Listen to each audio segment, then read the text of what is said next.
ആ മോളെ അമ്മ പള്ളി പോയിരിക്കോ അല്ലേ? ആ മോളുടെ ഒരു സാധനം താഴെ കിടപ്പുണ്ടായിരുന്നതേ. ഇത് കണ്ടോ? കറക്റ്റ് അല്ലേ? മോളുടെ അല്ലേ? സൈസ് കണ്ടപ്പോ തോന്നി. അതിനിപ്പോ എന്നോട് നാണിക്കാനാ? അയ്യോ മോളെ മോളെ മോളെ പൊക്കണം അങ്ങനെ പൊക്കി തരാടി അങ്ങനെ പൊക്കി തരാടി. അവിടെ അല്ല ഇങ്ങനെ അമ്മക്ക് തുടക്കടി, ഇങ്ങനെയാ തുടക്കണ്ടേ. ഇതൊന്നും ആരും പഠിപ്പിച്ച് തന്നിട്ടില്ലേ? ഇതൊക്കെ അങ്കിള് വേണം പഠിപ്പിക്കാൻ. ഒരു ഉമ്മ തരാൻ വരാവോ? എന്തോ ഇത്? നീ തുണി മാറുമായിരുന്നു, അങ്കളൊന്ന് മൂത്രം ഒഴിക്കണായിരുന്നു. നീ കൂടെ നാണിക്കൊന്നും വേണ്ട. നിന്നെ കുറച്ച് അടുപ്പത്തിൽ എടുത്തോണ്ട് നടന്നേ. എങ്ങനെ മാറിക്കോ അങ്ങള് ബാത്റൂമിലല്ലേ എന്നെ ഉണ്ടാക്കുന്ന മോളെ? ഞാൻ ഇളക്കി തരണം. അങ്കിൾ കുളിക്കാൻ കയറുവാണോ? അങ്ങളും കൂടെ വരട്ടെ. എന്നാളി തമാശ പറഞ്ഞപ്പോ മോൻ മാറുന്നത് കണ്ടില്ലേ? എടി മോളെ ഈ വീട് ഒന്ന് നോക്കിക്കടേ. ഇത് നിന്ന് പോയി നോക്കി.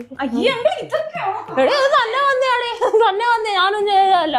നോക്കിക്കോ.